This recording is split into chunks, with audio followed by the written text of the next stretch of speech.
It's great to see you again. So today's rally, I guess a bit of good news here as we round out what has certainly been a very challenging year here for the markets. What does this signal to you in terms of what investors should expect as we look ahead to 2023? Yeah, hi, Seana. Thanks for having me again. It is nice to have a bit of a relief rally toward the end of the year. It's been a tough year, obviously. I wouldn't read too much into today's action. There is a lot of pessimism out there. So I think that does set up the market for sort of a snapback rally at any given time. But we are in the heart of, or approaching the heart of the time when we're going to get earnings warnings. And so that's going to cause an overhang in the markets until we get some more clarity and until the market can see some stabilization ahead. Let me ask you about that, because you noted something, I'm reading your notes right here, something that's happened the past 2 quarters that centers around earnings season. I'm always interested in seasonality plays here.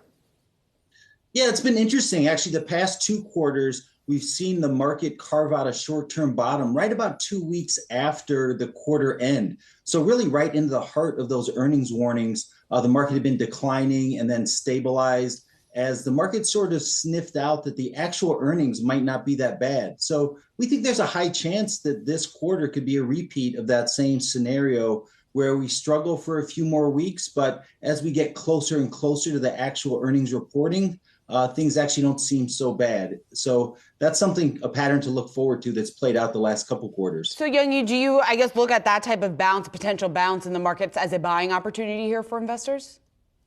Well, we do think sell-offs here are going to be buying opportunities, and that is based on our expectation of a soft landing in 2023. We do think the labor market will remain stable. We think that inflation is going to continue to come down. Consumers will see real wage gains, and corporations are not going to cut back all that much if spending is still pretty healthy in the economy. We just think that recalibration process is going to take a couple quarters to play out. So we do think that to the extent that we see some downturns in the equity markets over the next few months, that those are probably going to be buying opportunities. All right, you mentioned soft landing, so we got to talk about the Fed. Big meeting, end of January, early February, I believe. What are you expecting? Well, the Fed has definitely signaled a difficult path ahead. We actually think the Fed is overly hawkish and overly negative in some of its projections in terms of higher inflation, slower growth, higher unemployment. We don't think that's actually going to come to pass in terms of unemployment shooting up as much as the Fed is expecting. So in the coming meeting, we think the Fed will probably soften its tone a little bit if inflation continues to come down as it has been. The data has actually been reasonably good for inflation. And if we see that the labor market, at least at the edges, is softening a bit, which we are seeing, still healthy labor market, but that's softening around the edges.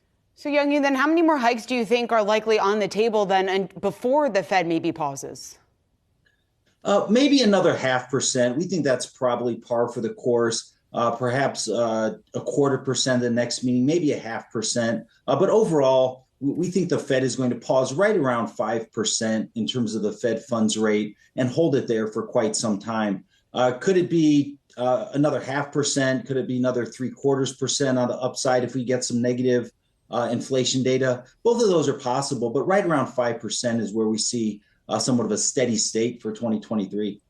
And when we look inside the market, what are you looking at specifically in terms of sectors, styles, any positions that you're interested or areas of the market you're interested in the new year?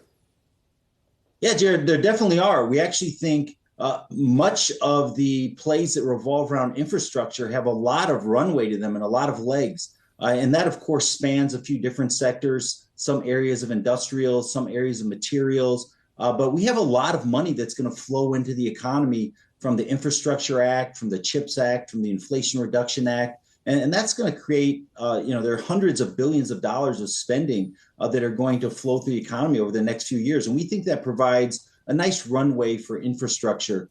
We also think biotech is probably likely to have a good year. There have been a lot of major platform developments we think are going to continue to play out in the biotech sector. So we think that's actually an area of outperformance for 2023. And I'd say a third area to pay attention to overall is just value. We think that value over growth has a long runway to it as well. So low PE multiples, stable businesses, returning cash flow, or buying back shares, increasing their dividends, those areas of value that really look more stable, we think have a nice trajectory to them as well. Yung-Yu, you mentioned earnings warnings. We certainly have seen the estimates lowered for 2023. When do you expect earnings to then stabilize potentially? We do expect them to stabilize, and that's part of our soft landing thesis. We think this recalibration probably has another quarter or two to go in terms of seeing pretty meaningful earnings cuts over this coming quarter and also the second quarter. But into the back half of the year, we think those earnings will stabilize, and we think the market will probably catch wind of that early in 2023. So we're expecting choppiness in the near term, but we expect our expectation of those stable earnings should filter through into a stable market in the coming months.